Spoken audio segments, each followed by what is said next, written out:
பார்த்தா மீன்களுடைய மிகுதியை பார்த்தா வலை கிழிந்துருமோ அப்படின்னு நினைச்சா, ஆனால் வலை என்ன செய்யாது, கிழியாது. அல்லேலூயா. சில நேரங்களில் நம்ம ஆண்டவருக்கு கீழ்ப்படியும் போது சில நஷ்டம் வந்துருமோ அப்படின்னு நம்ம நினைப்போம். ஆனால் நஷ்டம் வர விட மாட்டார். கர்த்தருக்கு நம்ம கீழ்ப்படுகிறதுனால நம்முடைய வேலைகள் கெட்டு போகுமோ என்று நினைக்கிற போது வேலை என்ன செய்யாது, கெட்டு போகாது. அல்லேலூயா, அல்லேலூயா.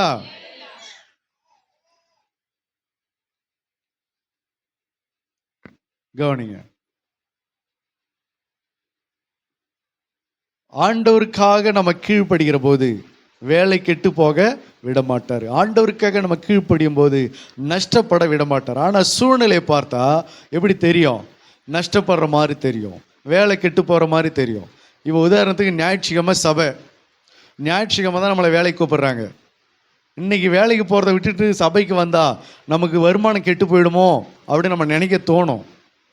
ஆனால் அது கெட்டு போக விட மாட்டார். ஆண்டவர் சொன்னார், சகலத்தையும் நீ திருப்பிக் கொள்வாய் அப்படின்னாரு. நீ கர்த்தருக்கு கீழ்ப்படிஞ்சா சகலத்தையும் நீ திருப்பிக் கொள்வ. எப்படி சகலத்தையும் திருப்பிக் கொள்வ? ஆரம்ப நாட்களில் நான் ஊழியத்துக்கு வந்தபோது, ஊழியத்துக்கு வந்த நாட்களில் நான் டெய்லி ஊழியத்துக்கு போனேன்னா எனக்கு எவ்வளோ காணிக்கை கிடைக்கும் அப்படின்னு சொல்லி கேட்டிங்கன்னா, ஒரு 100, டெய்லி ஒரு 100 ரூபா 150 ரூபா அவ்வளோதான் எனக்கு டெய்லியும் காணிக்கை கிடைக்கும். அல்லேலூயா. அப்போ என்ன செஞ்சிட்டேன்னா, ஃபாஸ்டிங் போட்டு உக்காந்துட்டேன். ஃபாஸ்டிங் போட்டு ஒரு 10 நாள் ஃபாஸ்டிங் போட்டு உக்காந்துட்டேன்.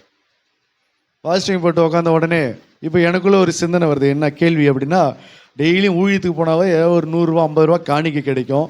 அதை வச்சு பெட்ரோல் போட்டுக்கலாம், வண்டிக்கு போக்குவரத்து செலவு வச்சுக்கலாம். இப்போ நம்ம ஊழியத்துக்கே போகாமல் வீட்டிலேயே உட்காந்து உபவாசம் பண்ணிக்கிட்டு இருந்தா எப்படி நமக்கு அப்படி சொல்லி நம்ம நினைக்கும் போது, ஒருவேளை ஃபாஸ்டிங்கை முடிச்சுட்டு நம்ம ஊழியத்துக்கு டெய்லியும் போயிடலாமா அப்படின்னு நினைக்கும் போது அதை முடிக்க எனக்கு மனசு வரல. சரி தொடங்கிட்டோம், அதை முடிச்சிடும்னு சொல்லிட்டு 10 நாள் முடிச்சிட்டேன். 10 நாள் முடிஞ்ச உடனே எனக்கு ஒரு அழைப்பு வருது. என்ன அழைப்புன்னா, ஒரு ஆல் நைட் ப்ரேயரில் நீங்கள் செய்தி கொடுக்கணும் அப்படின்னு சொல்லிட்டு எனக்கு ஒரு அழைப்பு ஒருத்தவங்க கூப்பிட்றாங்க ஃபோனில். அந்த செய்தியை கொடுக்கறதுக்கு நான் ஆயத்தமாகி நான் போகும்போது, அந்த ஒரு நைட்டு ப்ரேயர் நிறைய ஊழியக்காரர்கள், போதகமார்கள், தாய்மார்கள்லாம் நிறைய பேர் வந்திருந்தாங்க. அப்போ அந்த நைட்டுக்கு நான் பிரசங்கம் பண்ணுறேன். பிரசங்கம் பண்ணி முடித்த உடனே காலையில் எனக்கு காணி கொடுக்குறாங்க. 2000 ரூபாய் கவரில் வச்சு காணி கொடுக்குறாங்க. அல்லேலூயா. அப்போதைக்கு அந்த 2000 ரூபாய் எனக்கு பெரிய தொகை. அது அன்றைக்கு இருந்த என்னுடைய தேவைக்கும் செலவுக்கும் அந்த 2000 ரூபாய் என்பது பெரிய ஒரு அமௌண்ட்டு தான் அது. அப்போது நான் என்ன நினச்சேன், 10 நாள் ஆண்டவருடைய பாதத்தில் உட்காந்துட்டா டெய்லி வரக்கூடிய 150 கூட நமக்கு என்ன பண்ணுது, இல்லாமல் போகிறது அப்படின்ற மாதிரி ஒரு ஃபீல் பண்ணேன். ஆனாலும் அதனுடைய அமௌண்ட்டை கர்த்தர் என்ன பண்ண, அதை விட அதிகமாகவே கர்த்தர் எனக்கு அந்த நேரத்தில் கொடுத்து என்னை ஆசீர்வதிச்சாரு. அல்லேலூயா. அந்த அமௌண்ட்டை வாங்கிக்கிட்டு நான் என்னை பஸ் ஏற்றி விடுறதுக்கு இன்னொரு பாஸ்டர் வந்தார். அந்த பாஸ்டர் என்ன பண்ணார், அவர் ஒரு 1000 ரூபாய் என் கையில் கொடுத்தாரு. பஸ் அரிச்சு வச்சிங்க அப்படின்னு சொல்லிட்டு. அப்போ எவ்வளோ ஆச்சு, 3000 ரூபாய் அந்த நேரத்தில். அப்போதைக்கு நான் வாங்குகிற ஸ்தாபனத்தில் வாங்குகிற சப்போர்ட்டு காணிக்கே 1500 ரூபாய் தான். எப்படி, எனக்கு ஸ்தாபனத்தில் கொடுக்கக்கூடிய மாதம் கொடுக்கக்கூடிய காணிக்கை எவ்வளோ தான், 1500 ரூபாய் தான். அப்போ அந்த 1500 வச்சு தான் நான் ஊழியத்தை அந்த நேரத்தில் செய்து கொண்டு இருக்கிறேன்.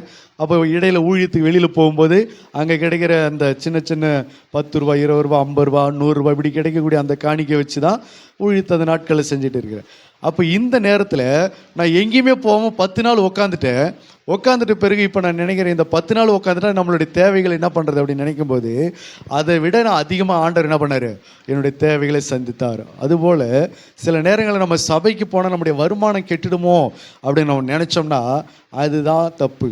கர்த்தர் சொல்கிறார், நீ சகலத்தை என்ன பண்ணுவ, திருப்பி கொள்ளுவ. 10 நாள் ஊழியத்துக்கு போனால் எவ்வளோ வரும் காணிக்க உனக்கு, அதை விட உனக்கு அதிகமாக என்ன பண்ணுவார், நினைப்பதற்கும் வேண்டிக் கொள்வதற்கும் அதிகமாக எனக்கு அவர் செய்தார். அது மட்டுமல்ல, நிறைய காரியங்களில் கர்த்தர் அப்படி தான் நடத்துகிறார். அதுபோல் சில நேரங்களில் நம்முடைய வாழ்க்கையில் ஆண்டவருக்காக இதை செய்தால் நம்முடைய வேலை கெட்டு போயிடுமோ, ஆண்டவருக்காக இதை செய்தால் நம்முடைய வருமானம் கெட்டு போயிடுமோ, ஆண்டவருக்காக இதை செய்தால் நம்முடைய வாழ்க்கையில் நஷ்டம் வந்துடுமோ அப்படி நம்ம நினைக்கிறோம் பாருங்க. அது நம்மளுடைய சிந்தனை இல்லை, அது பிசாசு நம்மளை தூண்டி விடுகிற சிந்தனை. கர்த்தரை தேடாதபடிக்கு, கர்த்தருடைய பாதத்தில் உட்காராதபடிக்கு அவன் நம்மளை மோசம் போக்குகிற ஒரு தந்திரமான ஒரு காரியம். ஆகவே பார்த்தா வலை கிழிந்து போகக்கூடிய ஒரு நிலைமையில் இருக்கிறது. ஆனால் வலை கிழிஞ்சதா? இல்லை. பார்த்தா படகு போட் அமிழ்ந்து போகக்கூடிய சூழ்நிலையில் இருக்கிறது. ஆனால் போட் என்ன செய்யல? அமிழல. மோசே போய் முட்செடி எரிகிறத பார்க்கிறாரு. முள்செடி எரியுதே, முள்ளு செடி எரிஞ்சு போயிடுமோன்னு பார்த்தா முள்ளு செடி எரியல, அதுல இருந்து நெருப்பு மட்டும்தான் இருக்குது. முள்ளு செடி என்ன பண்ணல? அது பசுமையாவே இருக்குது. அல்லேலூயா. அப்ப கர்த்தருக்காக நம்ம எரியும் போது முள்ளு செடி என்ன செய்யாது? எரியாது. மற்ற மனுஷர்கள் போய் கொளுத்தி விட்டா என்ன செய்யும்? முள்ளும் செடி தழை எல்லாமே சேர்ந்து வேரோடு எரிஞ்சு போகிறதுக்கு வாய்ப்பு உண்டு. ஆனால் கர்த்தர் ஒரு முள்ளு செடி மேலே அக்கினியை போட்டார்னா முள்ளு செடிக்கு என்ன செய்யாது? எந்த பாதிப்பும் வராது. அந்த தழைகளுக்கு எந்த பாதிப்பும் வராது, அந்த செடிகளுக்கு அந்த எந்த பாதிப்பும் வராது. அப்போ கர்த்தர் நம்மேல ஒரு அக்கினியை போட்டார் என்று சொன்னால் நமக்கு எந்த பாதிப்பும் வர விடமாட்டாரு. கர்த்தருக்காக நீ கொழுந்து விட்டு எரிவாய் என்று சொன்னால் உன்னை எந்த பாதிப்பும் அடைய விடமாட்டார். அல்லேலூயா. கர்த்தருக்காக நீ தண்டனை அனுபவிக்க நினைச்சாலும் கூட அந்த தண்டனை உன்னை உபாதிக்க விடமாட்டார். சாத்ராக், மேஷாக், ஆபேத்நேகோ தூக்கி எங்க போட்டாங்க? அக்கினி சூளையில போட்டாங்க. அவங்களுடைய முடி கூட என்ன செய்யலையா? கருகலை. நெருப்புலம் பயங்கரமா 7 மடங்கு எரியுது. ஆனா அவங்களுடைய முடி, வஸ்திரம் கூட எப்படி இருக்குது? அப்படியே தான் இருக்குது. அதுல எந்த காரியமும் அவங்களுக்கு என்ன செய்யல? வெந்து போகவில்லை. அல்லேலூயா. காரணம், அவர்கள் நின்னது கர்த்தருக்காக வைராக்கியமா நின்னாங்க. அதனால தண்டனையை வந்தாலும் கூட அந்த தண்டனை அவங்களை என்ன செய்யல? ஒன்றும் பாதிக்கல. ஆகையினால நம்ம ஆண்டவருக்காக நம்ம எதாகிலும் செய்ய நினைக்கும் போது ஒரு இக்கட்டான ஒரு சூழ்நிலை வரும். என்ன வரும்? இதனால மனுஷர்கள் கோச்சின்னு போயிடுவாங்களோ அப்படின்னு வரும். நீ கர்த்தருக்காக செய்யும் போது மனுஷர்கள் என்ன செய்ய மாட்டாங்க? கோச்சு கொள்ள மாட்டாங்க. நீ கர்த்தருக்காக செய்யும் போது நஷ்டம் வர விட மாட்டாரு. நீ கர்த்தருக்காக இழக்கும் போது அவர் நல்ல 4 மடங்கு உனக்கு என்ன பண்ணுவாரு? திரும்ப தான் கொடுப்பாரு. ஒரு சகியை சொல்லுகிறா, நான் யாரிடத்திலாவது அநியாயமாய் வாங்கினது உண்டானால் அதை நான் என்ன செய்கிறேன்? நாளத்தனையாக நான் திரும்ப செலுத்துகிறேன்னா. அப்போ சகியவே நாளத்தனையாக திரும்ப செலுத்த நினைக்கும் போது நம்முடைய ஆண்டவர் அவருக்காக நம்ம செலுத்துகிற போது 7 மடங்கு அவர் உன்னை ஆசீர்வதிக்கிற தேவனாக இருக்க. இப்பொழுது இருக்கிறதை பார்க்கிலும் 1000 மடங்கு பெருக செய்கிறவர் தான் நம்முடைய ஆண்டவர். ஆகையினால கர்த்தரா உலகமா அப்படின்னு வரும்போது எதை செலக்ட் பண்ணணும்? கர்த்தர். கர்த்தரா சொந்தமான வரும்போது யாரை செலக்ட் பண்ணணும்? கர்த்தர். கர்த்தரா வருமானம் வரும்போது எதை செலக்ட் பண்ணணும்? வருமானத்தை பிடிச்சக்கூடாது. கர்த்தரா இன்னைக்கு ஒரு 1000 ரூபாய் சம்பளமா? நிறைய பேர் அப்படி பிடிக்கிறது இல்லையா? கர்த்தர் தானே பிடிக்கிறது இல்லையா? இன்னைக்கு போனால் 1000 ரூபாய் கிடைக்கும் அப்படி போயிடுறாங்களே. அல்லேலூயா. கர்த்தரா விசேஷமா? கர்த்தரா கல்யாணமா? கர்த்தர் தான். கர்த்தரை பிடிச்சிக்கிட்டே எல்லாமே என்ன பண்ணுவேன்? சகலத்தையும் நீ திருப்பிக் கொள்வாய். சரி, இப்போ இயேசு கிறிஸ்து சொல்லியபடியே பேதுரு செய்து மிகுதியான மீன்களை என்ன செய்தார்கள்? பிடித்தார்கள். இப்போ ஆண்டவர் ஒரு படகுல போய் உட்கார்ந்தார் இல்லையா? அந்த படகுல உட்கார்ந்த போது ஏன் அந்த படகுல போய் உட்கார்ந்தாருன்னா, ஒரு படகுல உட்கார்ந்தாரு. அந்த ஒரு படகு யாருடையது அப்படின்னா பேதுருனுடையதாக இருந்தது. பேதுருனுடைய படகுல ஏன் உட்கார்ந்தார் அப்படின்னா, அந்த படகுக்காரன் சொல்லுகிறான், ராம் முழுவதிலும் பிரயாசப்பட்டோம், என்ன செய்யல? ஒன்றுமே அகப்படவில்லை என்று சொன்னான். ஆழத்தில் தள்ளி கொண்டு போய் வலையை போடுன்னு சொன்னபோது அதுக்கு அவன் பதில் என்ன சொல்கிறான்? ராம் முழுக்க நான் பிரயாசப்பட்டோம், ஒன்றுமே அகப்படலை. அப்போ அவனுடைய வாழ்க்கையில ஒன்றுமே அகப்படலை என்பதற்காக தான் அந்த படகுல போய் உட்கார்ந்தார். இயேசு எந்த படகுல உட்கார்ந்தாரோ அந்த படகினுடைய நிலைமை என்ன? ஒரு மீன் கூட பார்க்கல. அந்த படகுக்காரனுடைய நிலைமை என்ன? ஒரு மீனை கூட பிடிக்கல. அந்த படகுக்காரனுடைய உழைப்பு என்ன? பிரயாசப்பட்டு ஒன்றும் அகப்படவில்லை. அதனால தான் அந்த படகுல போய் உட்கார்ந்தாரு. அல்லேலூயா. இயேசு ஒரு படகுல உட்கார்றாருன்னா அதுக்கு பின்னாடி இவ்வளோ பெரிய பிரச்சனை இருக்கிறது, அந்த படகுல இவ்வளோ பெரிய வலி இருக்கிறது, அந்த படகுக்காரனுக்கு இவ்வளோ பெரிய நஷ்டம் இருக்கிறது. நைட்டு முழுக்க உழைச்சிருக்கிறான், ஆனால் உழைப்புக்கேற்ற ஊதியம் இல்லை. நைட்டு ஃபுல்லாக பிரயாசப்பட்டிருக்கிறா, ஆனால் பிரயாசத்திற்கேற்ற பலன் கிடையாது. அதனால தான் அவன் படகுல போய் உட்கார்ந்தார். இன்னைக்கு நம்முடைய வாழ்க்கையில் ஆண்டவர் ஏன் வந்தார்? இயேசு கிறிஸ்து நம்முடைய குடும்பத்துக்குள்ளே ஏன் இயேசு கிறிஸ்து வந்தார்? நம்முடைய வாழ்க்கையில் ஏன் ஆண்டவர் இயேசு கிறிஸ்து உள்ள நுழைஞ்சார்? அதற்கு பின்னாக என்ன இருக்குது? ஒரு பெரிய வலி இருக்கிறது, ஒரு பெரிய பாடு இருக்கிறது, ஒரு பெரிய உபத்திரவத்துக்கு பின்னாடி நம்ம வந்திருக்கிறோம். ஆண்டவர் சொன்னார், உபத்திரவத்தின் குகையில் நான் உன்னை என்ன செஞ்சேன்? தெரிந்து கொண்டேன் அப்படின்னாரு. அல்லேலூயா. இயேசு கிறிஸ்து நம்மளையெல்லாம் தெரிந்து கொண்டதனுடைய பின்னணி என்ன? ஒரு பெரிய ஒரு ஃப்ளாஷ்பேக் இருக்கிறது. அதனால தான் பேதுரு சொல்கிறான், ராத்திரி முழுக்க நான் பிரயாசப்பட்ட ஆண்டவரே, ஒன்றுமே என்ன செய்யல, அகப்படவில்லை என்று சொன்னான். அல்லேலூயா. இப்போ இயேசு கிறிஸ்துவ பாருங்க, அந்த படகுல உட்கார்ந்து அவர் பிரசங்கம் பண்ணிட்டு, சரிப்பா பேதுரு, காட் பிளஸ் யூ, கர்த்தர் உன்னை ஆசீர்வதிப்பார், சரி நான் போயிட்டு வரேன் அப்படி சொல்லிட்டு கிளம்பினாரா? கிளம்பி போனாரா? பிரசங்கம் பண்ணாரு, போட்டை இவர் கொடுத்தாரு, பிரசங்கம் பண்ணாரு. பிரசங்கம் பண்ணி முடிச்ச உடனே ரொம்ப தேங்க்ஸ்பா, கர்த்தர் உன்னை ஆசீர்வதிப்பார், பார்க்கலாம், இன்னொரு நாளைக்கு சந்திக்கலாம், உனக்காக நான் ப்ரேயர் பண்ணிக்கிறேன் அப்படின்னு சொல்லிட்டு இயேசு கிறிஸ்து போனாரா? என்ன செஞ்சாரு? பிரசங்கம் பண்ணி முடிச்சிட்ட உடனே அடுத்தது பேதுருவுக்கு ஒரு வேலை கொடுக்குறாரு. என்னன்னு? ஆழத்தில் தள்ளி கொண்டு போய் வலைகளை போடு அப்படின்னு சொல்லி. அல்லேலூயா. கடைசியில் என்ன நடந்தது? அந்த படகு நிரம்பினது. இந்த படகு என்ன செய்யப்பட்டது? மீன்களால் நிரப்பப்பட்டது. இப்போ இயேசு கிறிஸ்து ஒரு படகை அவர் சும்மா அனுபவிச்சுட்டு போகல, ஒரு படகை சும்மா பயன்படுத்திட்டு போகல. எந்த படகை அவர் பயன்படுத்தினாரோ அந்த படகு நிரப்பப்பட்டது. அல்லேலூயா. உண்மையா இல்லையா? அவர் எந்த படகை பயன்படுத்தினாரோ அந்த படகு நிரப்பப்பட்டது, அந்த படகு ஆசீர்வதிக்கப்பட்டது, அந்த வலை நிரப்பப்பட்டது. அந்த படகு மட்டுமல்ல, அதோடு கூட இருந்த படகுகளும் நிரப்பப்பட்டது.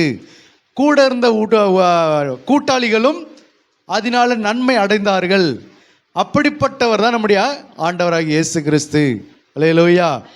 அப்போ படகை நிரப்பி விட்டுட்டு அவர் எப்படி அற்புதத்தை அவர் செய்தார் அப்படி சொன்னால் அங்கே நடக்கிறது பாருங்க.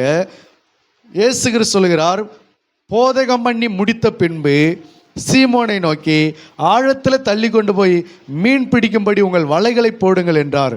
அதற்கு சீமோன், ஐயரே, ராம் முழுவதும் பிரயாசப்பட்டும் நாங்கள் ஒன்றும் என்ன செய்யல, எங்களுக்கு ஒன்றும் அகப்படவில்லை, ஆகிலும் உம்முடைய வார்த்தையின்படியே வலையை போடுகிறேன். அல்லேலூயா. படகு எப்படி நிரப்பப்பட்டது? வலை எப்படி நிரப்பப்பட்டது? ராத்திரி முழுக்க பிரயாசப்பட்டா, அகப்படலை. இயேசுவுக்கு படகு ஒப்பு கொடுத்தான், படகு கொஞ்ச நேரம் பிரசங்கம் பண்ணுறதுக்கு ஒப்பு கொடுத்தான், அதை அவர் அனுபவிப்பதற்கு அதை பயன்படுத்துவதற்கு ஒப்பு கொடுத்தான். அப்படி ஒப்பு கொடுத்த உடனே படகு நிரம்பிடுச்சா? இல்லை. படகை ஒப்பு கொடுத்தான், இயேசுவுக்கு படகை தந்தான். அடுத்தது என்ன செஞ்சான் தெரியுமா? உம்முடைய வார்த்தையின்படி நான் வலையை போடுகிறேன். அல்லேலூயா. படகை இயேசுவுக்கும் கொடுத்தான், வலைய அவருடைய வார்த்தையின்படி போடுகிறேன் அப்படின்னு சொன்னான். அப்போ படகையும் ஒப்பு கொடுத்து அவருடைய வார்த்தைக்கு என்ன செஞ்சான்? கீழ்ப்படிஞ்சான். யோசிச்சு பாருங்களேன். ஒரு நைட்டு ஃபுல்லாக தூக்கம் இல்லாமல் வேலை பார்த்துருக்கிறான் கடலில். அவனை மறுபடியும் இப்போ கடலுக்கு வாடா அப்படின்னு சொன்னால் எப்படி இருக்கும்? கடலில் தூங்க முடியுதா? தூங்குறதுக்காக கடலுக்கு போகிறாங்க? மீன் பிடிக்கப்படி தான் கடலுக்கு போகிறாங்க. அப்போ கடலுக்கு போகிறவங்க ராத்திரி முழுக்க என்ன மாட்டாங்க, தூங்க மாட்டாங்க, அவங்க விழித்திரு தான் இருப்பாங்க. அப்போ ராத்திரி முழுக்க விழித்திருந்து பிரயாசப்பட்டோம். அப்படிப்பட்டு காலையில் ஒன்றுமே இல்லாமல் வந்தவனை பார்த்து நீ மறுபடியும் ஆழத்தில் கடலுக்கு வலையை போடு அப்படி சொல்லும்போது அது அவனுக்கு எப்படி இருந்திருக்கும்? நைட்டு ஃபுல்லாக போட்டாண்டவரே, ஒன்றும் அடக்கப்படலை, இதோட நாளைக்கு பார்த்துக்கலாம் ஆண்டவரே அப்படி சொல்லி போயிருக்கலாம். என்னது, இதோட நாளைக்கு பார்த்துக்கலாம் ஆண்டவரே அப்படின்னு சொல்லி போயிருக்கலாம். ஆனால் பேதுரு என்ன செய்யலை? அப்படி போகலை. அவன் என்ன செய்கிறான்? அந்த வார்த்தைக்கு கீழ்ப்படுகிறான். இதுல இருந்து என்ன தெரியுது? படகை ஒப்பு கொடுத்தான், வார்த்தைக்கு கீழ்ப்படிஞ்சான். புரியுதுங்களா உங்களுக்கு? அல்லேலூயா. படகையும் ஒப்பு கொடுத்தான், வார்த்தைக்கும் கீழ்ப்படிஞ்சான். அதுக்கப்புறம் தான் அந்த படகு என்ன செய்யப்பட்டது? நிரப்பப்பட்டது. படகை பயன்படுத்தின உடனே ஆண்டவர் அவன் மீன் பிடிக்கும்படி ஒரு ஆலோசனை கொடுத்தார். படகை பயன்படுத்திட்ட உடனே அவர் விட்டுட்டு போகல. அந்த படகு நிரம்புவதற்கு அவனுக்கு ஒரு வழியை காண்பித்தார். அந்த வழிக்கும் அந்த ஆலோசனைக்கும் அந்த வார்த்தைக்கும் அவன் என்ன செஞ்சான்? கீழ்ப்படிஞ்சான். அதனால தான் படகு என்ன செய்யப்பட்டது? நிரப்பப்பட்டது. அல்லேலூயா. இன்னைக்கு நிறைய பேருடைய படகு ஏன் நிரம்பல தெரியுமா? படகை ஒப்பு கொடுத்துறாங்க, வார்த்தைக்கு என்ன செய்யல? கீழ்ப்படியல. உங்களுக்கு உதாரணத்துக்கு சொல்லணும்னா, இன்னைக்கு நிறைய குடும்பத்தை, நிறைய வீடுகளை கர்த்தருக்கு சபை நடத்துறதுக்கு ஒப்பு கொடுத்தாங்க. ஆனால் எதுக்கு கீழ்ப்படியல? அவருடைய வார்த்தையின்படி கீழ்ப்படியல. எத்தனையோ குடும்பங்கள் இருக்கிறது. இயேசுக்காக, இயேசுவின் சபை நடத்துவதற்காக எத்தனையோ விசுவாச பிள்ளைகள் தங்கள் வீட்டை திறந்து கொடுத்தவர்கள் எத்தனையோ பேர் உண்டு. எங்கள் வீட்டில் சபை நடத்துங்க ஐயா, எங்கள் வீட்டுக்குள்ளே எங்கள் ஹாலில் சபை நடத்துங்க, எங்கள் இடத்துல சர்ச்சு கட்டுங்க, எங்கள் இடத்துல சபையை கட்டுங்க, எங்கள் இடத்துல சபையை நடத்துங்க, எங்கள் இடத்துல ஆராதனை செய்யுங்க அப்படின்னு சொல்லி கர்த்தருக்காக தங்கள் வீட்டை கொடுத்தவர்கள் எத்தனையோ விசுவாசிகள் குடும்பங்கள் உண்டு. ஆனால் முடிவு என்ன ஆச்சுன்னு கேட்டால், அந்த வீடு ஆசீர்வதிக்கப்படாமல் போனது காரணம். அந்த வீடு ஆசீர்வதிக்கப்படாமல் போகிறது, நன்மை அடையாமல் போகிறது. நன்மை அடையாமல் போனாலும் பரவாயில்ல, பல பிரச்சனைக்கு அந்த வீடு ஆளாகிறது, பல குழப்பத்துக்கு ஆளாகிறது. ஒரு குடும்பம் தன்னுடைய வீட்டை திறந்து கொடுத்தாங்க. ஒரு விசுவாசி குடும்பம் தான், சபை நடத்துவதற்கு தங்கள் வீட்டை கொடுத்தாங்க. அந்த வீட்டில் எந்த நேரமும் வீட்டில் பிரச்சனை, அடிதடி, சண்டை, வாக்குவாதம், கணவன் மனைவி பிரச்சனை, பெற்றோர் பிள்ளைகள் பிரச்சனை, எனி டைமு அங்கே ஒரு பெரிய ஒரு வேதனையான காரியங்கள், அவமானத்துக்குரிய காரியங்கள் அந்த வீட்டில் நடந்துக்கிட்டே இருக்குது. அதனால அவங்க ஆசீர்வாதத்தை அங்கே பார்க்க முடியல. படகை கொடுத்தா படகுல என்னத்தை பார்த்தாங்க? இவங்க ஆசீர்வாதத்தை பார்த்தாங்க. அப்போ வீட்டை கொடுத்தவங்க வீட்டில் என்னத்தை பார்க்கணும்? ஆசீர்வாதத்தை பார்க்கணுமே. அதுக்கு பதிலாக அவங்க சாபத்தை தானே பார்த்தாங்க. இன்னொரு குடும்பம் தன் வீட்டை திறந்து கொடுத்தாங்க. ஐயா எங்கள் வீட்டில் சபை நடத்துங்க. யார் வீட்டில் சபை நடத்துன்னு தெரியாத போது எங்கள் வீட்டில் சபை நடத்துங்கன்னு சொல்லி ஊழியக்காரனுக்கு திறந்து கொடுத்தாங்க வீட்டை. அந்த சபை, அந்த குடும்பத்துக்குள்ளே நிறைய மரணங்கள், நிறைய இழப்புகள். இன்னைக்கு அந்த குடும்பம் பின்மாற்றத்துக்குள்ளே போயிடுச்சு. அல்லேலூயா. சபை நடத்துவதற்கு வீடே இல்லாத போது வீட்டை திறந்து கொடுத்தாங்க. ஆனால் இன்னைக்கு அந்த வீடு என்ன இல்லை? கிறிஸ்துக்குள்ளவே இல்லை. அந்த வீடுக்கு ஒரு சுத்தமாக பின்மாற்றத்துக்குள்ளே போயிடுச்சு. என்ன காரணம்? படகை கொடுத்தாங்க, வார்த்தைக்கு என்ன பண்ணலை? கீழ்ப்படியவில்லை. வீட்டை திறந்து கொடுத்தாங்க, கர்த்தருடைய வார்த்தைக்கு என்ன செய்யலை? கீழ்ப்படியவில்லை. அல்லேலூயா, அல்லேலூயா. இன்னொரு குடும்பம் வீட்டை கொடுத்துச்சு. அந்த வீடு ஃபுல்லாக என்னதான் ஆச்சு? சபை நடத்துறத வீட்டை கொடுத்தாங்க, அங்கே ஃபுல்லாக விக்கிரக ஆராதனை நடந்துன்னு. எங்கள் வீட்டில் சபை நடத்துங்கன்னு சொல்லி, எங்கள் வீட்டில் ஆராதனை செய்யுங்கன்னு சொல்லி வீட்டை திறந்து கொடுத்தாங்க. இன்னைக்கு அந்த வீட்டில் என்ன நடக்குதுன்னா, பயங்கரமான விக்கிரக ஆராதனை நடந்து கொண்டு இருக்கிறது. ஆசீர்வதிக்கப்படலை, கர்த்தரால் ஆசீர்வாதத்தை அடையலை, கர்த்தரால் நன்மை அடையலை. என்ன காரணம் அப்படின்னா, படகை ஒப்பு கொடுத்தா மட்டும் போதாது, அவருடைய வார்த்தைக்கு என்ன செய்யணும்? கீழ்ப்படியணும். படகை ஒப்பு கொடுத்த உன்னை கர்த்தர் கண்டிப்பாக சும்மா விட மாட்டார். நீ ஆசீர்வதிப்பதற்கு உனக்கு ஒரு வழியை காண்பிப்பார், உனக்கு ஒரு ஆலோசனை சொல்லுவார், உனக்கு ஒரு புத்திமதியை சொல்லுவார், உனக்கு ஒரு சத்தியத்தை காண்பிப்பார். அதற்கு நீ கீழ்ப்படிஞ்சிட்டன்னு சொல்லும் போது அங்கே தான் என்ன இருக்கிறது? படகை நிரம்புவதற்கு ஆசீர்வாதம் காத்து கொண்டு இருக்கிறது. நீங்கள் நிறைய பேர் படகை கொடுத்துட்டாங்க, வலையை போட சொன்னால் அது நாளைக்கு பார்த்துக்கிற ஆண்டவர்னு போயிட்டே இருக்கிறாங்க. நடக்குதா இல்லையா? அல்லேலூயா.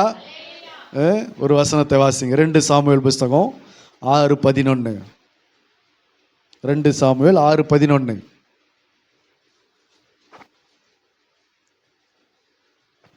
கர்த்தருடைய பெட்டி கித்தியனாகிய ஓபேத் ஏதோமின் வீட்டிலே 3 மாதம் இருக்கையில், ஓபேத் ஏதோமுடைய வீட்டில் கர்த்தருடைய பெட்டி 3 மாதம் இருக்கையில், கர்த்தர் ஓபேத் ஏதோமை அவன் வீட்டார் அனைவரையும் அவன் ஆசீர்வதித்தார். வீட்டார் அனைவரையும் ஆசீர்வதித்தார். ஆசீர்வதித்தார். ஓபேத் ஏதோமுடைய வீட்டில கர்த்தருடைய பெட்டி எத்தனை நாள் இருந்துதா? 3 மாசம் இருந்துச்சு. கர்த்தருடைய பெட்டியை வைப்பதற்கு ஓபேத் ஏதோம் என்பவன் தன் வீட்டை திறந்து கொடுத்தான். அந்த வீட்டுக்குள்ள கர்த்தருடைய பெட்டியை கொண்டு போய் வச்சாங்க. ஒரு 3 மாசம் இருந்துச்சு. அந்த 3 மாசத்துல கர்த்தர் அந்த வீட்டை என்ன செஞ்சாரு? எப்படி ஆசீர்வதிச்சாரு? வாசிங்க அதை. எப்படி ஆசீர்வதிச்சாரு? தேவனுடைய பெட்டியின் நிமித்தம் கர்த்தர் ஓபேத் ஏதோமின் வீட்டையும் கர்த்தர் ஓபேத் ஏதோமின் அவனுக்கு உண்டான எல்லாவற்றையும் ஆசீர்வதித்தார். அல்லேலூயா. கர்த்தருடைய பெட்டி ஒரு 3 மாசம் எண்ணி 3 மாசம் இருந்தது. அந்த 3 மாதத்துக்குரிய பலனை எங்க கொடுத்தாரு? அவனையும் அவன் வீட்டார் அனைவரையும் என்ன செஞ்சாரு? ஆசீர்வதிச்சார். அதான் வசனம், அதான் சத்தியம். அப்போ அவன் வீட்டை திறந்து கொடுத்தால் என்ன உண்டாகும்? வீட்டுக்குள்ள எல்லா காரியத்துக்கும் என்ன உண்டாகும்? ஆசீர்வாதம் உண்டாகும். ஆனால் எத்தனையோ பேர் என்னுடைய ஊழியத்தில் நான் பார்க்கிறேன், எத்தனையோ பேர் வீட்டை திறந்து கொடுத்தவங்க அந்த குடும்பத்தில் இன்னைக்கு சாபம் தான் இருக்குது, அந்த குடும்பத்தில் இன்னைக்கு சண்டை தான் இருக்குது, அந்த குடும்பத்தில் இன்னைக்கு மனம் முறிவு தான் இருக்கிறது, அந்த குடும்பத்தில் இன்னைக்கு நஷ்டப்பட்டு ஓடிக்கொண்டிருக்கிறாங்க, அந்த குடும்பத்தில் அழுகையும் துக்கமும் கண்ணீரும் வேதனையும் புலம்பலும் அதிகமாக இருக்கிறது. என்ன காரணம்னு கேட்டால், படகை கொடுத்தாங்க, வார்த்தை என்ன செய்யல? கீழ்ப்படியவில்லை. அவங்களுடைய விசுவாசம், அவங்களுடைய எண்ணம் என்னன்னு கேட்டால், படகு கொடுத்துட்டோம்ல, படகை கண்டிப்பாக கர்த்தர் என்ன பண்ணிவிடுவார்? நிரப்பிடுவார். படகை கொடுத்துட்டோம், கர்த்தர் கண்டிப்பாக படகை நிரப்பிடுவார்ன்ற அவங்களுடைய எண்ணங்கள். ஆனால் எப்போ படகு நிரம்பும் தெரியுமா?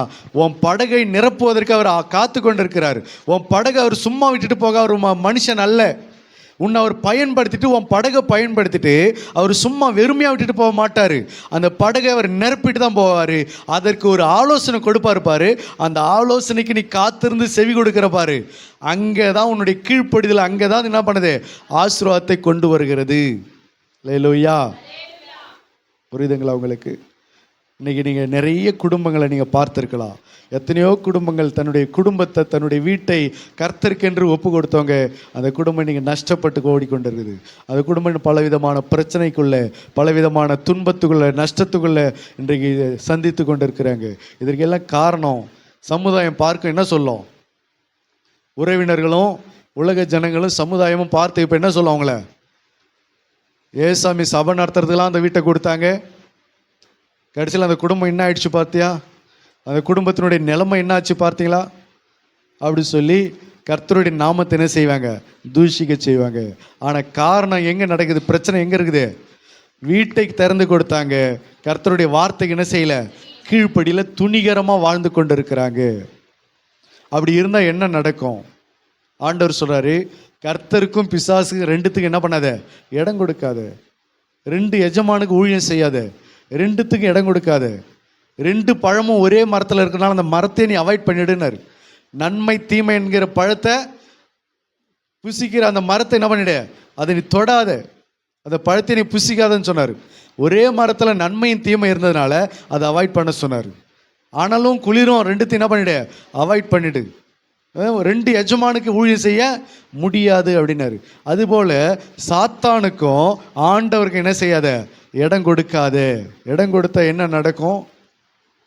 நாங்கள் ஒரு நாள் ஊழியத்துக்கு போயிருந்தோம். அப்போ ஊழியத்துக்கு போயிருந்தபோது ஒரு தெருவில் ஊழியம் நடத்துகிறோம்.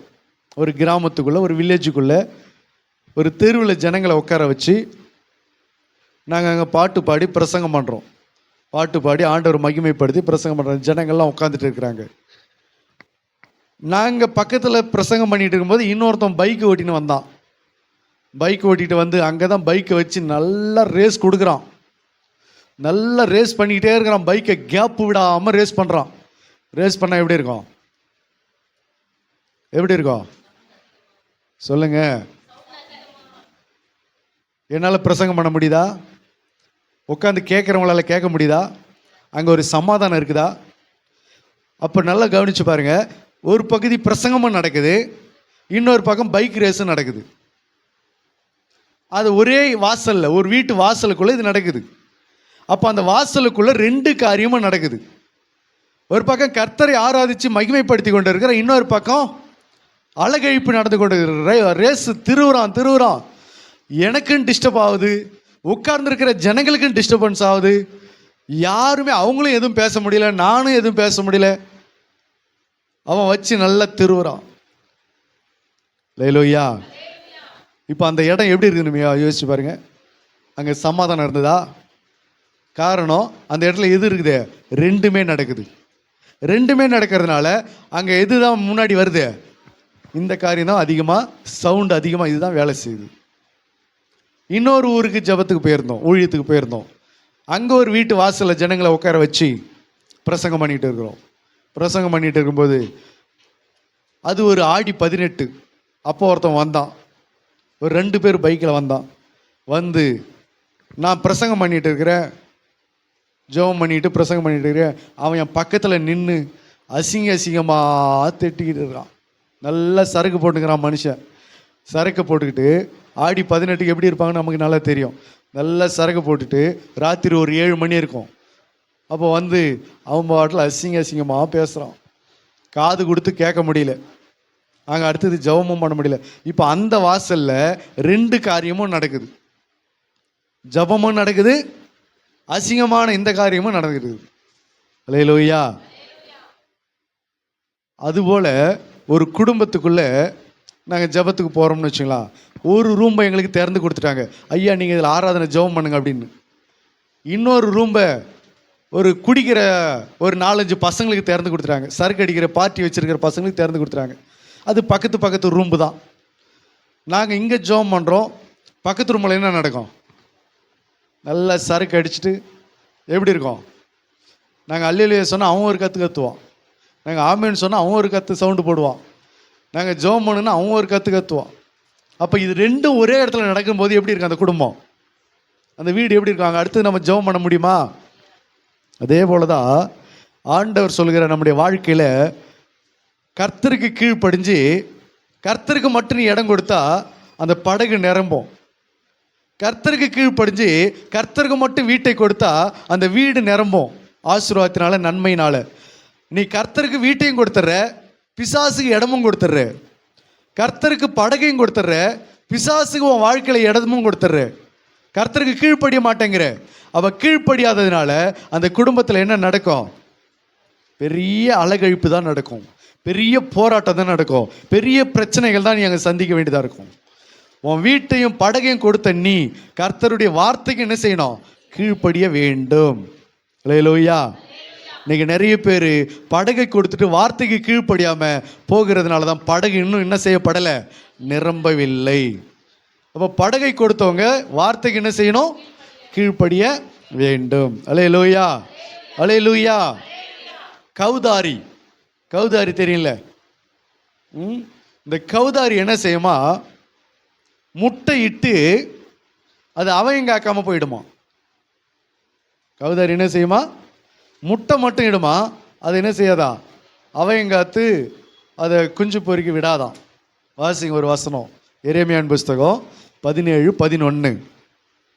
எரேமியா 17:11.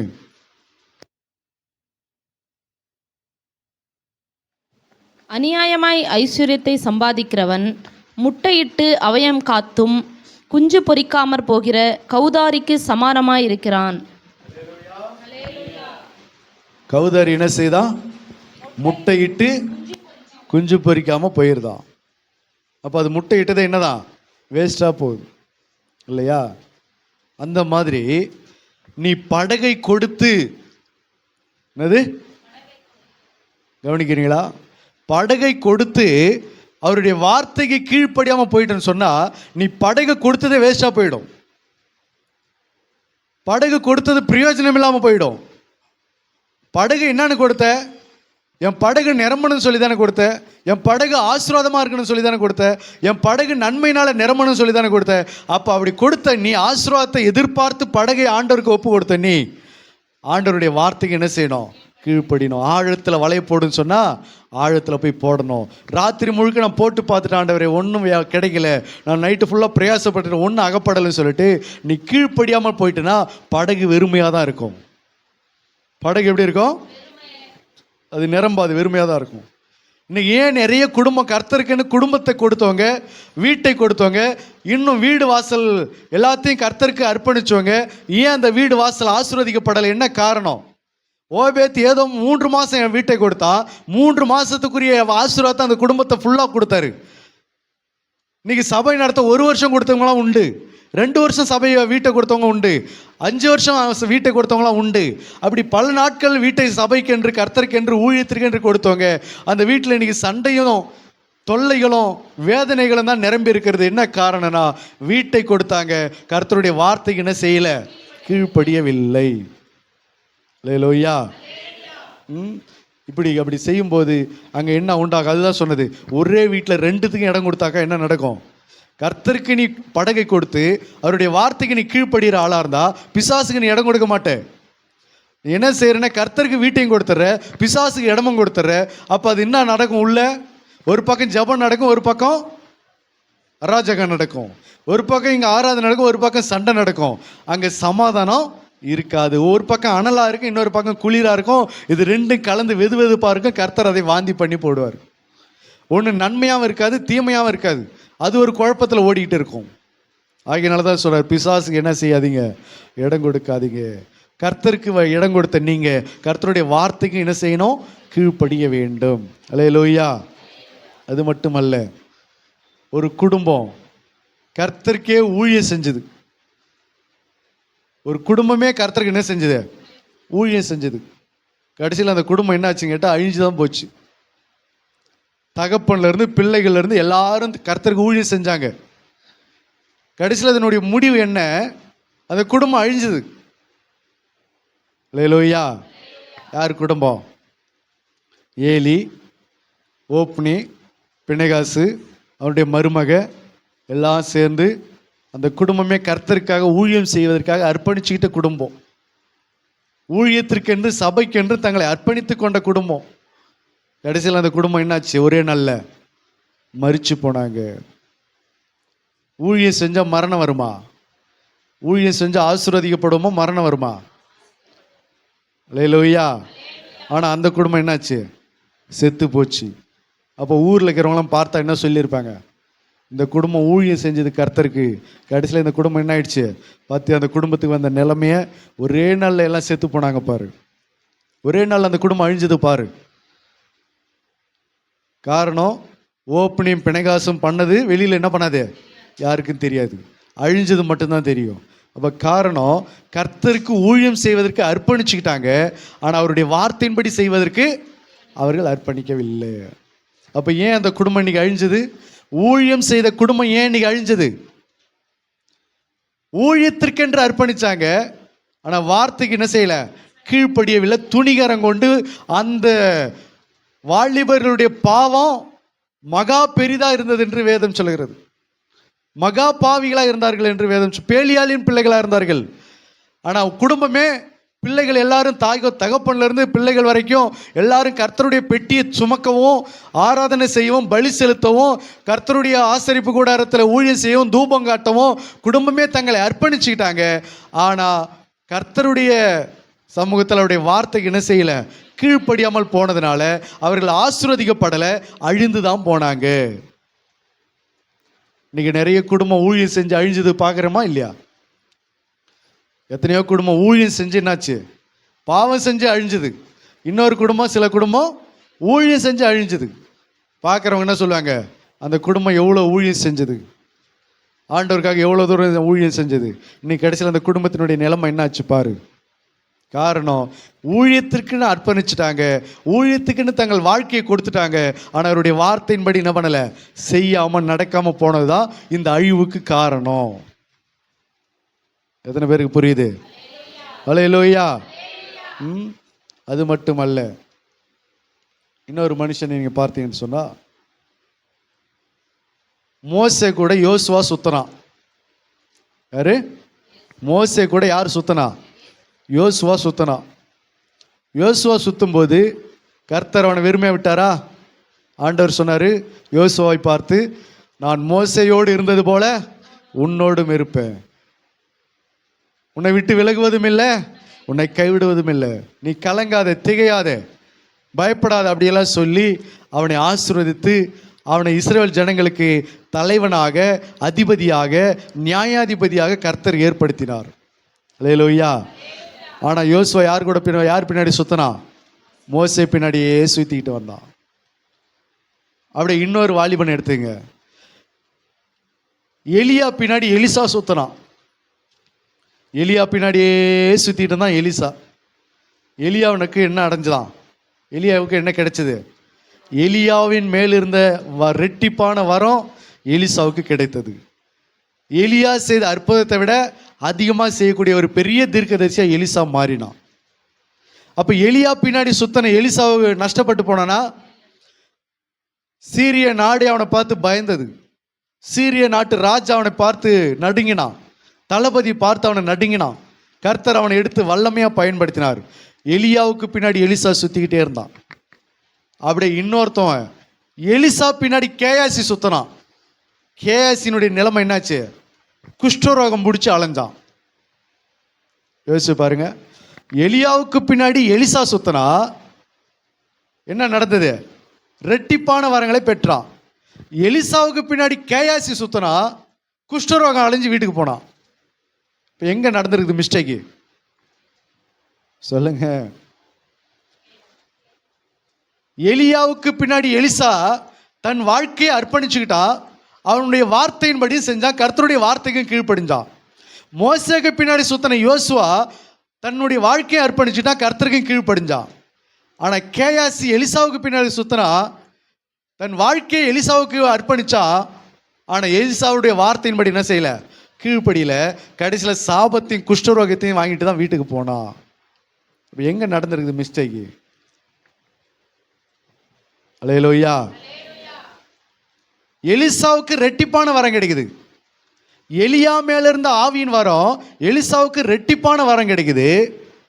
அப்போ எலிசா பின்னாடி சுத்தனை கேயாசிக்கு எத்தனை வரம் கிடைக்கணும்? 4 மடங்கு கிடைக்கணும். அவன் மேல இருந்த வரம் இவனுக்கு ரெட்டிப்பா கிடைச்சது. அப்போ இவன் மேல இருந்த வரம் அவனுக்கு எத்தனை மடங்கு கிடைக்கணும்? 4 மடங்கு கிடைக்கணும். ஆனால் என்ன கிடைச்சது? குஷ்டரோகம் தான் கிடைச்சது. அல்லேலூயா. நாகமானுடைய குஷ்டரோகம் உன்னை தொடரும். வாசிங்க அந்த வசனத்தை. 2 ராஜாக்கள் 5:27. 2 ராஜாக்கள் 5:27. ஆகையால் நாகமானின் குஷ்டரோகம் உன்னையும் உன் சந்ததியாரையும் போச்சு. யாரு? உன்னையும் உன் சந்ததியாரையும். அவனோட மட்டும் முடியலங்க, அவனையும் அவன் சந்ததியையும் என்றென்றைக்கும் பிடித்திருக்கும் என்றார். என்றென்றைக்கும் பிடித்திருக்கும் என்றான். அல்லேலூயா. வாசிங்க அடுத்தது. உடனே அவன் உறைந்த மலை நிறமான குஷ்டரோகியாகி அவன் சமூகத்தை விட்டு புறப்பட்டு போனான். அல்லேலூயா. அல்லேலூயா. யோசுவா சொல்லுகிறார், மோசேக்கு பின்னாடி அலைஞ்ச யோசுவா சொல்லுகிறார், நானும் என் வீட்டாருமோ வென்றால் கர்த்தரையே சேவிப்போம் அப்படின்னாரு. யாருக்கு பின்னாடி போனாரு? மோசேக்கு பின்னாடி போனார். ஆனால் எலிசாவுக்கு பின்னாடி போன கேயாசிக்கு அவனையும் அவன் வீட்டாரும் எல்லாத்தையும் சேர்த்து என்ன பிடிச்சது? குஷ்டரோகம் பிடிச்சது. அப்போ இதில் எங்கே நடந்திருக்குது மிஸ்டேக்? எலிசாவுக்கு பின்னாடி போன குஷ்டரோகம் பிடிக்குமா? அப்படின்னு எலியாவுக்கு பின்னாடி போன எலிசாவுக்கு பிடிச்சிருக்கணுமே. மோசேக்கு பின்னாடி போன யோசுவாவுக்கு பிடிச்சிருக்கணுமே. அப்போ அவங்களுக்கெல்லாம் ஆசீர்வாதம் பிடிச்சது, நன்மை பிடிச்சது, நன்மை சுதந்திரித்து கொண்டாங்க. ஆனால் எலிசாவுக்கு பின்னாடி போன கேயாசி ஏன் குஷ்டரோகம் பிடிச்சது? வாழ்க்கை எதற்காக அர்ப்பணிச்சான்? ஒரு தேவ மனுஷனுக்கு ஊழியம் செய்யணும், ஒரு தேவ மனுஷனுக்கு கீழ்ப்படியணும், ஒரு தேவ மனுஷனுடைய சமூகத்தில் பணிவிடை செய்யணும், அதனால ஆசீர்வதிக்கப்படணும்னு சொல்லி தான் கேயாசி போனான், அர்ப்பணிச்சுக்கிட்டான் தன் வாழ்க்கையை. ஆனால் அடைந்தது என்னது? குஷ்டரோகம். இப்போ காரணம் எங்கே நடந்திருக்குது? வாழ்க்கையை அர்ப்பணிச்சுக்கிட்டான், ஆனால் வார்த்தையின்படி என்ன பண்ணலை, செய்யாமல் போயிட்டா. அதனால நடந்தது என்ன? குஷ்டரோகம் தான் கிடைச்சது. இன்னைக்கு நிறைய வாலிபர்கள் நிறைய ஊழியத்தில், அநேக ஊழியத்தில் தங்களை அர்ப்பணிச்சுக்கிட்டு, ஊழியக்காரனுக்கு தன்னை அர்ப்பணிச்சுக்கிட்டு வாழ்க்கையை அர்ப்பணிச்சிட்டாங்க. ஆனால் எதன்படி செய்யாமல் போயிட்டாங்க? வார்த்தையின்படி செய்யாமல் போயிட்டாங்க. அல்லேலூயா. அல்லேலூயா. இப்போ அவர்களை சமுதாயம் பார்க்கும்போது என்ன நினைக்கும்? பாஸ்டர் பின்னாடியே சுற்றிட்டு இருந்தான், கடைசியில் அவன் நிலைமை என்ன ஆயிடுச்சு பாரு. கேஎஸ்சி பார்த்து என்ன சொல்லியிருப்பாங்க? நீங்கள் சொல்லுங்க. எலிசா எலிசா எலிசான்னு சுற்றிக்கிட்டே இருந்தடா, கடைசியில் இதான் உனக்கு கொடுத்தாரா எலிசா? இதான் உனக்கு மிஞ்சுதா? சமுதாயமும் குடும்பமும் சொந்த பந்தமும் அவனை பார்த்து என்ன சொல்லியிருக்கோம்? குஷ்டரோகத்தை பெற்றுக்கொள்ளவா நீ எலிசா பின்னாடி போனேன்? அவனை குஷ்டரோகத்தை சுகமாக்கிட்டான், இவன் குஷ்டரோகத்தை வாங்கிட்டு வந்துட்டான். யோசிச்சு பாருங்க. நாகமான் யாரு? ஒரு புறஜாதியான். அவன் எலிசா கிட்ட குஷ்டரோகத்தை சுகமாக்கிக்கிட்டு போயிட்டான். கேயாசி யாரு? நாகமானுக்கு பணிவிடை செஞ்சவன். எலிசாவுக்கு பணிவிடை செஞ்சவன். எலிசா கூடவே இருந்தவன். அவன் என்னத்தை வாங்கிட்டு வந்துட்டான்? குஷ்டரோகத்தை வாங்கிட்டு வீட்டுக்கு வந்துட்டான். அவனுக்கு அவன் பிள்ளைகளுக்கெல்லாம் சேர்த்து பார்சல் பண்ணி வந்துட்டான். அப்போ எங்க இன்னும் மிஸ்டேக் நடந்திருக்குது? வாழ்க்கை அர்ப்பணிச்சவன் வார்த்தைக்கு கீழ்ப்படியவில்லை. அல்லேலூயா, அல்லேலூயா. இன்னைக்கு நிறைய பேர் நிறைய சபைகளில் ஊழியக்காரன் பின்னாடி சுற்றி ஊழியம் செஞ்சு இன்னைக்கு ஒரு பெரிய வேற மாதிரி போயிட்டாங்க.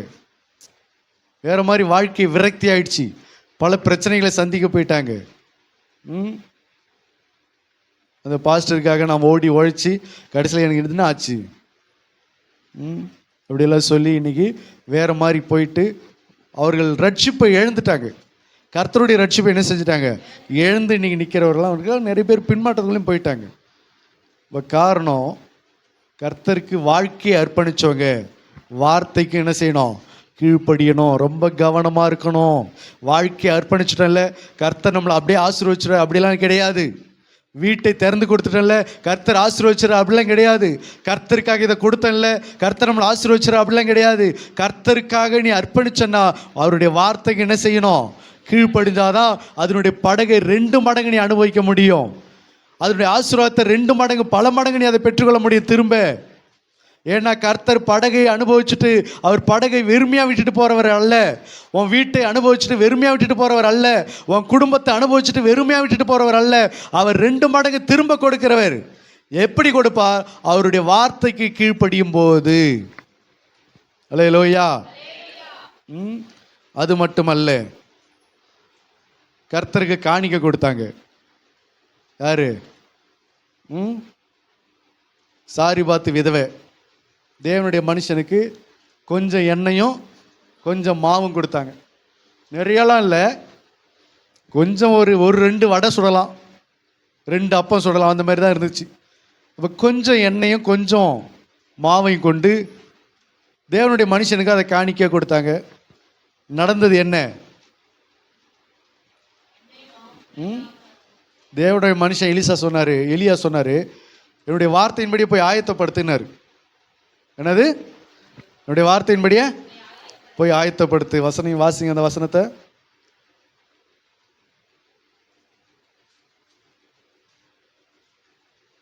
ஒன்று ராஜாக்கள்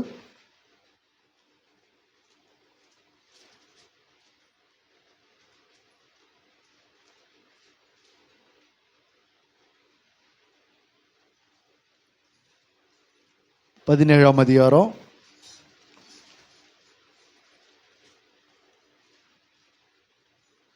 16வது வசனம்.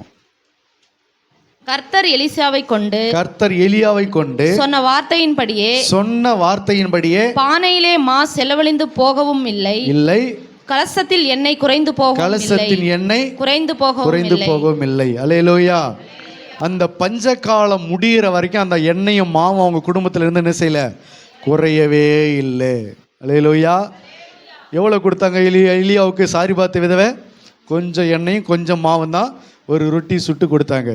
அதனுடைய ஆசீர்வாதங்கள் பஞ்சகாலம் முடிகிற வரைக்கும் அவங்களுக்கு எண்ணெயும் மாவும் குறையவே இல்லை.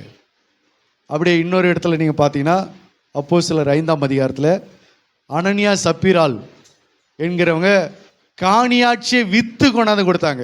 சாரிபாத்து விதவை எவ்வளோ கொடுத்தாங்க? கொஞ்சோண்டு கொடுத்தாங்க. அனனியா சப்பீரால் எவ்வளோ கொடுத்தாங்க? நிலத்தை எல்லாம் விற்று, வீடு வாசலையெல்லாம் விற்று கொண்டு வந்து கொடுத்தாங்க. அல்லேலூயா. கடைசியில் என்னாச்சு? 2 பேரும் மண்டையை போட்டதான் மிச்சம். 2 பேரும் ஸ்பாட் அவுட்டில் சாவு, அவ்வளோதான். பார்க்குறவங்க என்ன சொல்லியிருப்பாங்க?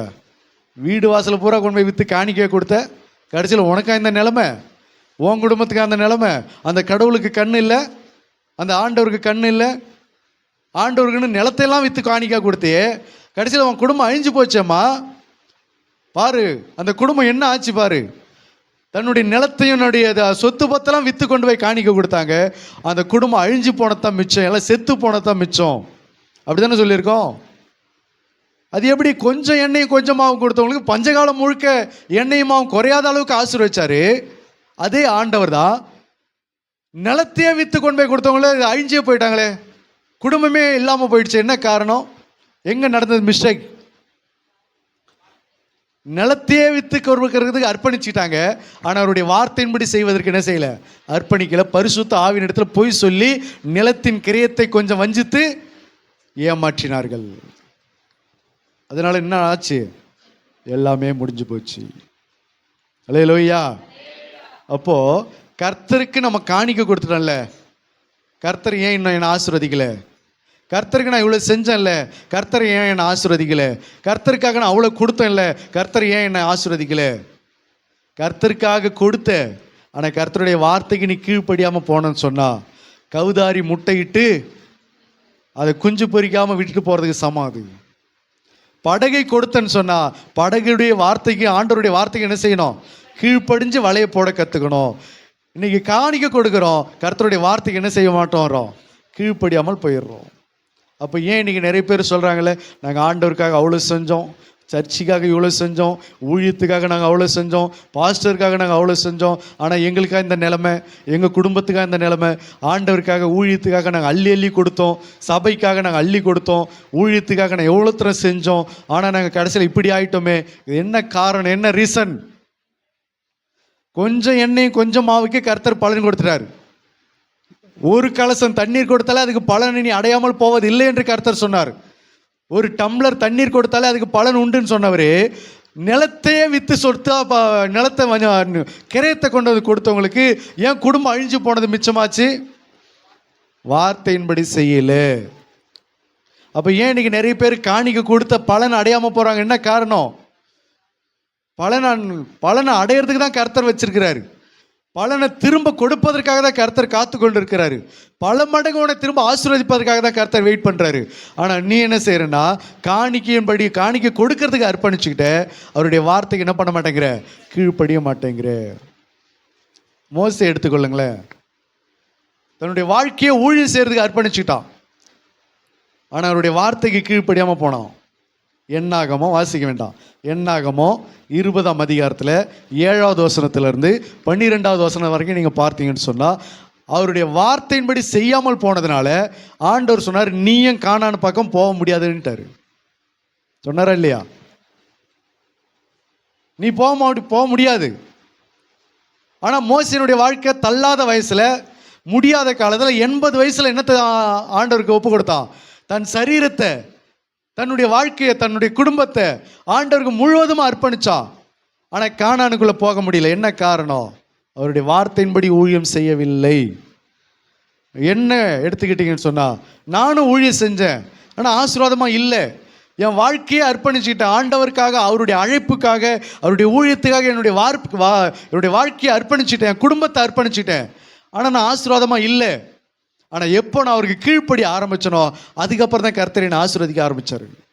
எப்போ அவருடைய வார்த்தைக்கு நான் செவி கொடுக்க ஆரம்பிச்சனோ அதுக்கப்புறம் தான் கர்த்தரை நான் ஆசீர்வதிக்க விரும்பினார். அது வரைக்கும் நானும் என்ன செய்ய முடியல, ஆசீர்வாதத்தை பார்க்க முடியாமல் ஊழியத்தை விட்டுட்டு ஓடிடலாமான்ற கணக்குக்கு வந்துட்டேன் நான். காரணம், நான் நினைக்கிறேன், கர்த்தருக்கு ஊழியம் செஞ்சு ஏன் இவ்வளோ கஷ்டம், கர்த்தருக்கு ஊழியம் செஞ்சு ஏன் இவ்வளோ வறுமை, கர்த்தருக்கு ஊழியம் செஞ்சு ஏன் இவ்வளோ பிரச்சனை, இவ்வளோ அவமானம் ஏன், இவ்வளோ போராட்டம் ஏன், இவ்வளோ நஷ்டம் ஏன்? கர்த்தருக்கு தானே ஊழியம் செய்கிறேன், அப்போ நான் எப்படி இருக்கணும்? கர்த்தருக்காக ஊழியத்துக்கு வந்தேன், நான் எப்படி, என் குடும்பம் எப்படி இருக்கணும் அப்படின்னு நான் நினச்சி கர்த்தருக்காக அர்ப்பணிச்சுட்டல, இனிமேல் கர்த்தர் நம்மளை சூப்பராக ஆசீர்வதிச்சுறாரு அப்படின்னு நான் நினச்சேன். அதான் என்னுடைய நினப்பு தப்பு. ஆண்டவர் சொல்கிறார், உன் நினைவுகளும் என் நினைவுகளும் ஒன்று இல்லைன்றாரு. அப்போ என்னைக்கு நான் அவருடைய வார்த்தைக்கு கீழ்ப்படிஞ்சு அதுக்கப்புறம் நான் ஊழியத்தை செய்ய ஆரம்பிச்சனோ அதுக்கப்புறம் தான் கர்த்தரை ஆசீர்வதிச்சு என்னை அவர் வேறு பாதையில் திருப்பி விட்டார், நன்மையின் பாதையில் முடிசூட்டினார். அல்லேலூயா, அல்லேலூயா. ஆகவே கர்த்தருக்காக இன்னைக்கு ஊழியத்துக்கு வந்த எத்தனையோ ஊழியக்காரர்கள் இன்னைக்கு நஷ்டத்தை சந்திச்சு கொண்டு இருக்கிறாங்க. இதுக்கு என்ன காரணம்னா, கர்த்தருடைய வார்த்தையின்படி செஞ்சால் மட்டும்தான் என்ன செய்ய முடியும், ஆசீர்வாதத்தை காண முடியும். அல்லேலூயா. கர்த்தருக்காக நிறைய செஞ்சுட்டு இன்னைக்கு ஒன்றும் இல்லாமல் நிற்கிற குடும்பம், விசுவாசி கூட்டம்லாம் நிறைய இருக்கிறாங்க. நிறைய பேருக்கு கேள்வி என்னதான், ஆண்டவருக்காக நாங்கள் இவ்வளோ செஞ்சோமே, ஏன் ஆண்டவர் எங்களை இப்படி வச்சிருக்காரு? ஆண்டவருக்காக நாங்கள் நிறைய கொடுத்தோமே, ஆண்டவர் ஏன் எங்கள் குடும்பத்தில் ஏன் இவ்வளோ போராட்டம்? ஆண்டவருக்காக நாங்கள் நிறைய ஓடணுமே, நிறைய பிரயாசப்பட்டோமே, நிறைய நாங்கள் உழைச்சோமே, எங்களுக்கு ஏன் இந்த நிலைமை? எங்கள் குடும்பத்தில் ஏன் இவ்வளோ போராட்டம்? எங்கள் குடும்பத்தில் ஏன் இவ்வளோ பிரச்சனை? ஏன் இவ்வளோ அவமானம்? என்ன காரணம்? கர்த்தர் வெறுமையாக விடுகிறவர் அல்ல, நீ வார்த்தைக்கு கீழ்ப்படியாமல் போய் கொண்டிருக்கிறதான் காரணம். எத்தனை பேருடைய சாட்சி இது? எத்தனை பேருடைய அங்கலாய்ப்பு, எத்தனை பேருடைய புலம்பல் இது? அல்லேலூயா.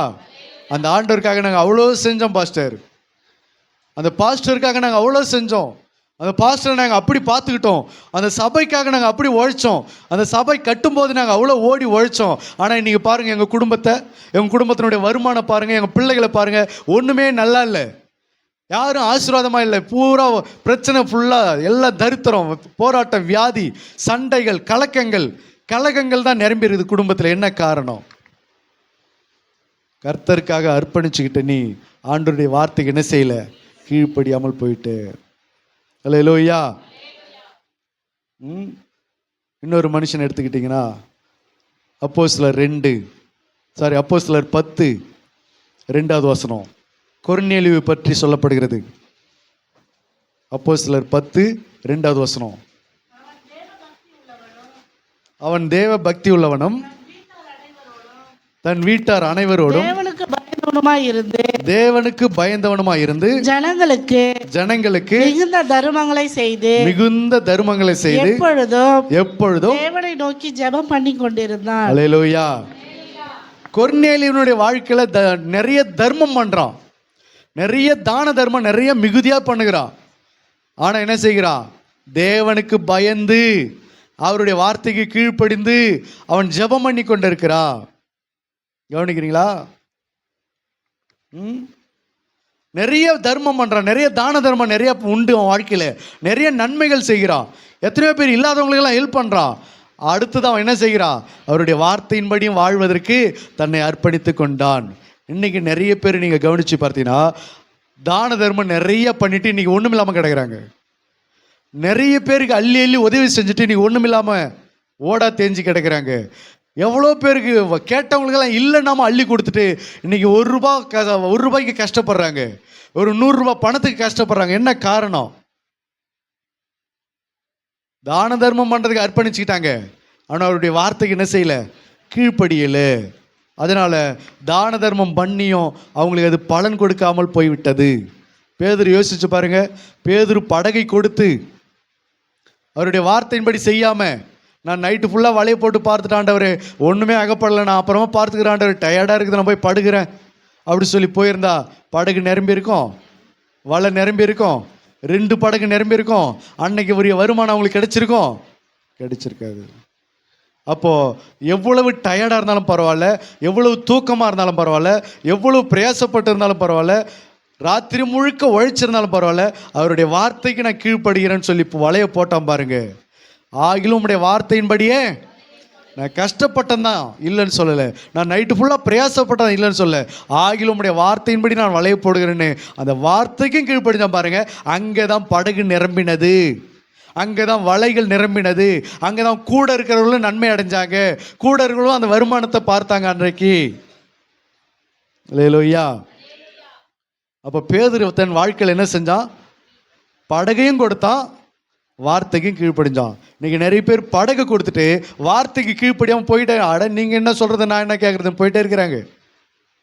அதனால தான் இன்றைக்கி அநேகம் பேருக்கு கர்த்தருக்காக உழைச்சியும், கர்த்தருக்காக செய்தோம், கர்த்தருக்காக கொடுத்தோம், கர்த்தருக்காக ஊழியம் செய்தோம், ஒரு ஆசீர்வாதத்தையும் பார்க்காம அதுக்கு பதிலாக என்னத்தை பார்க்குறாங்க? சஞ்சலத்தையும், துக்கத்தையும், அவமானத்தையும், நிந்தனைகளையும், நஷ்டத்தையும் பார்த்து கொண்டு இருக்கிறதுக்கு இதுதான் காரணம். அல்லேலூயா. காணிக்க கொடுத்த அவருடைய வார்த்தையின்படி நீ வாழ்ந்தன்னு சொன்னா உன் காணிக்கைக்குரிய பலன் உன் வீடு தேடி வந்துடும். வருமா வராதா? தான தர்மம் செய்கிற, தான தர்மம் செஞ்சுட்டு நீ கர்த்தருக்கு கீழ்ப்படிஞ்சன்னு சொன்னா அதற்குரிய பலன் உன் வீடு தேடி வந்துடும், உன் குடும்பத்தை தேடி வந்துடும், உன் பிள்ளைகளுக்கு அது வந்துடும். அல்லேலூயா. ஆராதனை செய்கிற, ஊழியம் செய்கிற, கர்த்தருக்காக உழைக்கிற, கர்த்தருக்காக உழைச்ச எங்கள் குடும்பத்துக்கு இந்த நிலைமையா? பாஸ்டருக்கு நாங்கள் எவ்வளோ பணிவிடை செஞ்சோம், பாஸ்டருக்கு நாங்கள் எவ்வளோ போஜனம் கொடுத்தோம், பாஸ்டர் நாங்கள் எப்படியெல்லாம் பார்த்துக்கிட்டோம், பாஸ்டர் சர்ச்சு எல்லாமே இதெல்லாம் நாங்கள் தான் நாங்கள் பார்த்துக்கிட்டோம். அப்போ எங்கள் குடும்பத்தில் ஏன் இந்த நிலைமை? அப்படிப்பட்ட இன்னைக்கு அநேக குடும்பங்கள் இன்னைக்கு பாதிப்புக்குள்ள இருக்கிறது, பார்த்தா பரிதாபமாக இருக்கிறது. ஆண்டவருக்காக, ஊழியத்துக்காக, சபைக்காக உழைச்ச இந்த குடும்பத்துக்கு இந்த நிலைமையா அப்படின்னு சொல்கிற அளவுக்கு இன்னைக்கு ஏன் இருக்கிறதுனா, ஆண்டவருக்கு எல்லாத்தையும் அர்ப்பணிச்சுட்டாங்க, செஞ்சாங்க, உழைச்சாங்க, செலவழிச்சாங்க, எல்லாம் பண்ணாங்க. ஆனால் கர்த்தருடைய வார்த்தைக்கு என்ன பண்ணால, செவி கொடுக்காமல் போயிட்டாங்க. அதனால் அவர்கள் செய்தும் கௌதாரியை போல முட்டையிட்டும் அவயங்காத்து குஞ்சு பொறிக்காமல் போய்விட்ட கௌதாரியை போல இன்னைக்கு நிலைமை மாறிவிட்டது. அல்லேலூயா, அல்லேலூயா. அதே போல தான் காணிக்கையாகட்டும், ஜெபமாகட்டும், உபவாசமாகட்டும், ஊழியமாகட்டும், கர்த்தருக்கென்று நம்ம ஏறெடுத்து படைக்கிற எந்த காரியமாகட்டும், கர்த்தருக்கென்று நம்ம கொடுத்தது தப்பு இல்லை. ஆனால் அதே சமயத்தில் அவருடைய வார்த்தைக்கு என்ன செய்யணும்? கீழ்ப்படியணும். நான் தான் 1000 ரூபாய் கொடுத்துட்டேன்ல, நான் தான் 2000 ரூபாய் கொடுத்துட்டேன்ல, நான் தான் 5000 ரூபாய் கொடுத்துட்டேன்ல, இனிமேல் ஆசீர்வதிச்சிருவார் ஆண்டவர். அப்படி இல்லை. 5000 ரூபாய் கொடுத்த நீ ஆண்டவருக்கு என்ன செய்யணும்? கீழ்ப்படிஞ்சனா 5000த்துக்கு பல மடங்கே உனக்கு என்ன பண்ணுவார்? ஆசீர்வதிப்பார். நான் தான் கர்த்தருக்கு வீட்டை கொடுத்துட்டேனே, அப்போ வீட்டை கொடுத்த நீ கர்த்தருக்கு கீழ்ப்படி ஆரம்பிச்சுனா உன் வீடு ஆசீர்வாதங்களால் நிரம்ப செய்வார் கர்த்தர். அல்லேலூயா. அப்போது இன்னைக்கு காணிக்கைக்கு பலன் கிடைக்காம போகிறதுக்கு ரிசல்ட் என்ன தெரிஞ்சுதுங்களா? நிறைய காணிக்கை கொடுத்து கொடுத்து கொடுத்து ஏன் இன்னைக்கு அவங்க வந்து ஒன்றுமில்லாமல் நிற்கிறாங்க? என்ன காரணம் தெரிஞ்சுக்கிட்டோமா? ஊழியம் செஞ்ச குடும்பம் ஏன் இன்னைக்கு ஒன்றுமில்லாத போச்சு தெரிஞ்சுக்கிட்டோமா? ஊழியம் செய்வதற்கு, சபை நடத்துவதற்கு தங்கள் வீட்டை திறந்து கொடுத்த குடும்பம் இன்னைக்கு ஏன் நஷ்டத்தை தரித்து கொண்டு இருக்குது? குடும்பத்தில் ஏன் இன்னைக்கு சாபத்தை வர வச்சுக்கிட்டாங்க? என்ன காரணம் தெரியுமா? ஆனால் ஊரில் இருக்கிறவங்களுக்கு தெரியாது, சொந்த பந்தங்களுக்கு தெரியாது, பார்க்குறவங்களுக்கு தெரியாது. ஆனால் கர்த்தருக்கு இருதயத்தை பார்க்குறாரு. நீ எல்லாவற்றையும் கர்த்தருக்கு கொடுத்த, ஆனால் நீ கர்த்தருடைய வார்த்தையின்படி என்ன பண்ணலை, செய்யாமல் போய்விட்ட. அல்லேலூயா. ஓப்பனியம், பிணகாசி, ஏலி குடும்பம் கர்த்தருக்கே ஊழியம் செய்வதற்காகவே தங்களை அர்ப்பணிச்சுக்கிட்ட ஒரு குடும்பம், அதற்காகவே பிரித்தெடுக்கப்பட்ட குடும்பம். ஆனால் அந்த குடும்பம் அழிஞ்சு தான் போச்சு. காரணம், கர்த்தருடைய வார்த்தையின்படி செய்யல. தன் நிலத்தையெல்லாம் விற்று காணிக்கை கொடுத்த அனனியா சப்பீரால் குடும்பம் அழிஞ்சு தான் போச்சு. காரணம், வார்த்தையின்படி செய்யல. அப்போ காணிக்கை கொடுக்குற ஆளாக இருக்கிறீங்கன்னா, கர்த்தருடைய வார்த்தையின்படி நீங்கள் செஞ்சீங்கன்னு சொன்னால் கண்டிப்பாக அதனுடைய பலனை பல மடங்கு நீங்கள் பெற்றுக்கொள்வீர்கள். நீங்கள் ஊழியம் செய்கிறவர்களாக இருப்பீர்களா? அதனுடைய பலன் கர்த்தருடைய வார்த்தையின்படி செய்யுங்க, நீங்கள் பல மடங்கு பெற்றுக்கொள்வீங்க. நாங்கள் சபைக்கும் ஊழியத்துக்கும் சபைக்கும் சங்கத்துக்கும் நாங்கள் உதவியாக இருக்கிறோங்க, கர்த்தருடைய வார்த்தையின்படி செய்ய கற்றுக்கொள்ளுங்க. அதனுடைய பலன் உங்களுக்கு பல மடங்கு உங்கள் குடும்பத்துக்கு வந்து சேரும். அல்லேலூயா. நாங்கள் ஊழியக்காரங்க, எங்கள் பாஸ்டருக்கு எல்லாமே நாங்கள் தான் அப்படி சொல்கிறோமா? அப்போ பாஸ்டருக்காக எல்லாத்தையும் செஞ்ச நீங்கள் அவருடைய வார்த்தையின்படி செய்ய ஆரம்பிச்சிட்டிங்கன்னா அதனுடைய பலன் உங்களுக்கு பல மடங்கு உங்கள் குடும்பத்துக்கு, உங்கள் சந்ததிக்கு வந்து சேரும். விசுவாசிக்கிறீங்களா? ஆனால் இதை நிறைய பேர் செய்ய தவறுகிறதுனால தான் அதை அவங்க கடினமாக நினைக்கிறாங்க, கஷ்டமாக நினைக்கிறாங்க. கொடுக்க சொன்னால் கொடுத்துட்றாங்க, ஆனால் வார்த்தையின்படி செய்ய சொன்னால் செய்யறதுக்கு இல்லை. அதனால என்ன நடக்குதுன்னா, ஆசீர்வாதத்துக்கு பதிலாக என்ன வருது? சாபம் வருகிறது. அல்லேலூயா. அதுக்கு தான் சொன்னது, பிசாசுக்கும் ஆண்டவருக்கும் சேர்ந்து என்ன செய்யாத, இடம் கொடுக்காத. ஒரே வீட்டுக்குள்ளே 2 பேர் என்ன பண்ண முடியாது, இருக்க முடியாது. ஒன்று அனலாக இருக்கணும், இல்லை குளிராக இருக்கணும். ஒன்று ஆண்டவர் இருக்கணும், இல்லைன்னா பிசாசு இருக்கணும். 2 பேரும் ஒன்றா இருந்து குடும்பம் பண்ணுங்க ஆண்டவரே. 2 பேரும் ஒன்றா இருங்கன்னா ஒளிக்கும் இருளுக்கும் ஐக்கியம் ஏது? ஒளிக்கும் இருளுக்கும் ஐக்கியம் ஏது? இல்லை, ஐக்கியமே கிடையாது. அது ஐக்கியம் ஆகாது. அப்போ நீ என்ன செய்கிறேன்னா, வாழ்க்கையில் நிறைய காரியங்களை கர்த்தருக்கு ஒப்பு கொடுக்குற, அதே சூழ்நிலையில் நிறைய பகுதியை பிசாசுக்கு ஒப்பு கொடுத்துட்ற. அது எல்லாம் சேரும்போது அங்கே ஐக்கியம் இல்லாமல் நாசமாய் போகிறது, பிரச்சனைகள், பல காரியங்கள் ஏற்படுகிறது. அல்லேலூயா. அதனால் பேதுருனுடைய படகு எப்போ நிரம்பிச்சு, எப்படி நிரம்பிச்சு? பல மடங்கு நிரப்பினா இல்லையா? அப்போ எப்படி நடந்தது இது? படகை கொடுத்துட்டு சும்மா போகலை, அவருடைய வார்த்தையின்படி செய்தான். அல்லேலூயா. ஆனால் இன்னைக்கு அநேகருடைய நினைப்பு என்னன்னு கேட்டால், நான் தான் படகை கொடுத்துட்டேன்ல, படகை நிரப்பி கொடுக்க சொல்லு அப்படின்ற மாதிரி தன் இஷ்டப்படி சுத்தணும்னா அங்கே பிரச்சனை தான் உருவாகும். அதனால் படகை கொடுத்த நீங்கள் அவருடைய வார்த்தையின்படி செய்வதற்கு தங்களை அர்ப்பணித்து கொண்டால் ஆசீர்வதிக்கப்படலாம். கர்த்தர் உங்களை ஆசீர்வதிப்பாராக. ஆமேன்.